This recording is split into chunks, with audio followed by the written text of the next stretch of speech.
resident engineer 個 role 同埋 responsibilities 啦。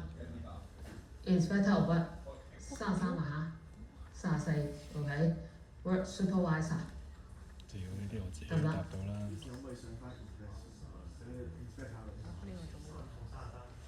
33、34冇錯，33、34、35。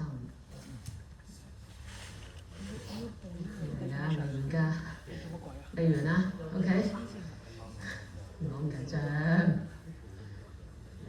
Topic 3 Part 1 Resource Management。好啦，冇錯啦 ，Manpower Management。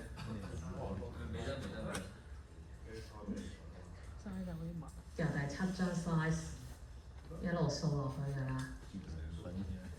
，7至9啊，呢7個大 aspect 啊。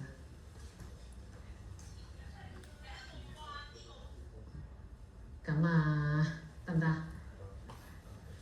？So why subletting and subcontracting works main contractor is a common practice in Hong Kong。咁點解 subletting 同 subcontracting 係一個 common practice 咧 ？OK，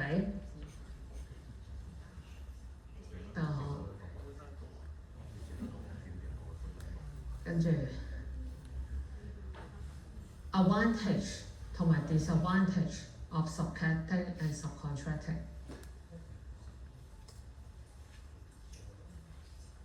個個講緊電話，好忙添。咁近嚟？你會唔記得？考完題你就唔記得咗今晚背過。係啦，嚟到呢度 cost control measures， 你記5個啦。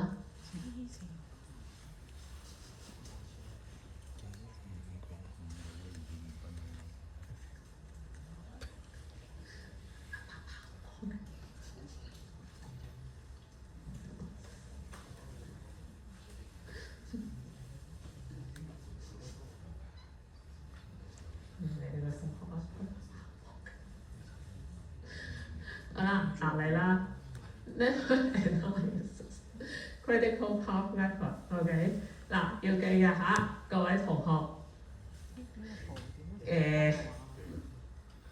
forward passing 係我大嗰個 backward passing 我細嗰個，記唔記得 ？AON 唔記得嘅，翻去睇翻呢份 lecture notes。OK， 點計 AON？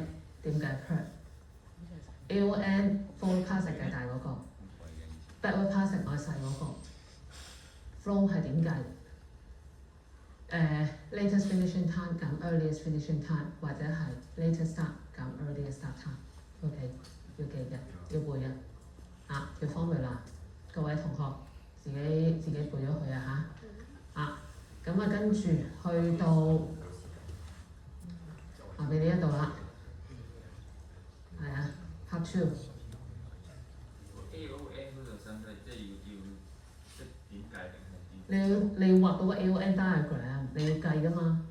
即係先做一次。係啊，所以嗱。side track 少少，各位同學，我同你呢2堂做過嘅 tutorial exercise， 我諗你哋都要翻去 detail 去溫習一下啦。唔純粹係我而家講嘅 content，OK 即係話咩咧？我驚我唔記得tutorial 5啦、6啦，同埋琴日同你哋高峰上嘅 tutorial 7，OK 你哋要翻去睇啦 ，OK 要翻去做啊，講得白啲都唔係睇㗎啦resource allocation 就當貼仔字嘅 ，OK tutorial questions 翻去真係落手做下跟住係咩咧？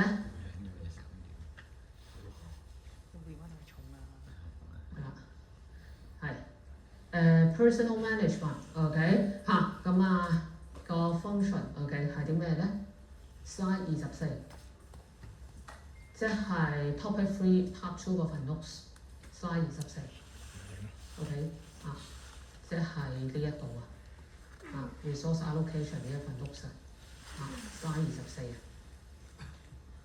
24咁time cost optimization 你哋要識計嘅，又係嗰句我唔係要你背晒呢堆 theory。cost load 點計long cost 減 crash cost，或者 time 咁 crash time 都得㗎啦，OK 嚇，你要識得計個 cost look 你要搞掂點樣揾出 OK 嗰個 optimization shorten 去幾多日，咁嗰個 total cost 係幾多咧？係要將 direct cost 加埋 indirect cost 嘅各位同學記得唔好淨係計完個 direct cost 咧就咩仲有個 indirect cost 嘅你翻去睇下你份 additional notes 咯同埋或者你份 tutorial questions，OK？ Further 啲各位同學要記嘅咩係 A 咩係 B 咩係 M 咧 ？optimistic、pessimistic、most likely time 啦點計expected time 每一個 activity A 加4 M 加 B 除6 M 係要乘4㗎standard deviation B 減 A 除6個 variance 係將 standard deviation square，OK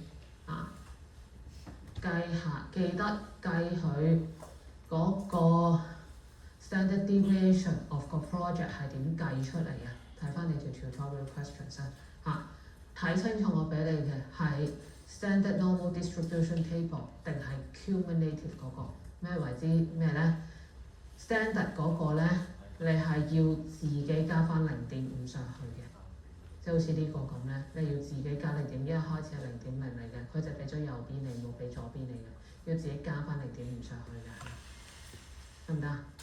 好啦，翻嚟呢一度，我哋今日或者上一堂都 go through 過嘅 topic 4part 1 life cycle costing，OK 所有譬如 discounted 嗰啲 present value、future value 嗰啲你要識計啦 ，OK 咁跟住好啦，嚟到呢一度有嘢要各位咩嘅，當然 OK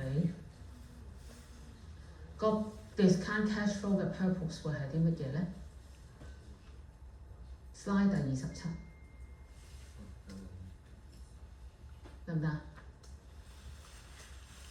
係啦，要計嘅喎，記得點樣計嘅 present value？NPV 幾個 option 揀邊個揀大嗰個。life cycle costing 幾個 option 揀邊個揀細嗰個，得唔得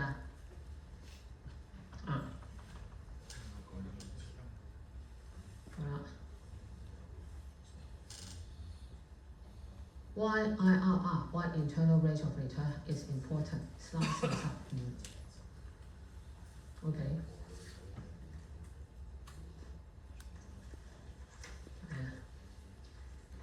睇到你有啲事咧，緊張大師啊大佬。係咯。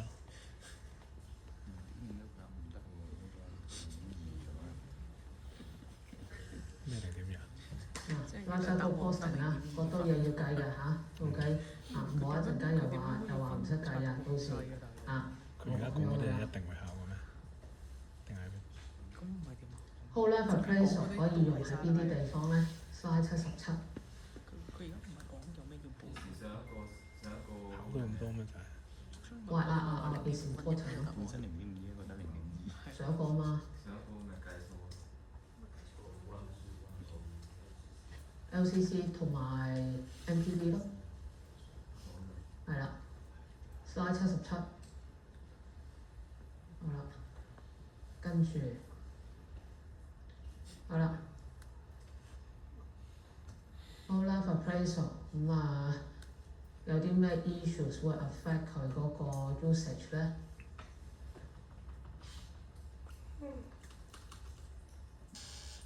？slide 85啦。跟住 sensitivity analysis 嘅 purpose 係啲咩咧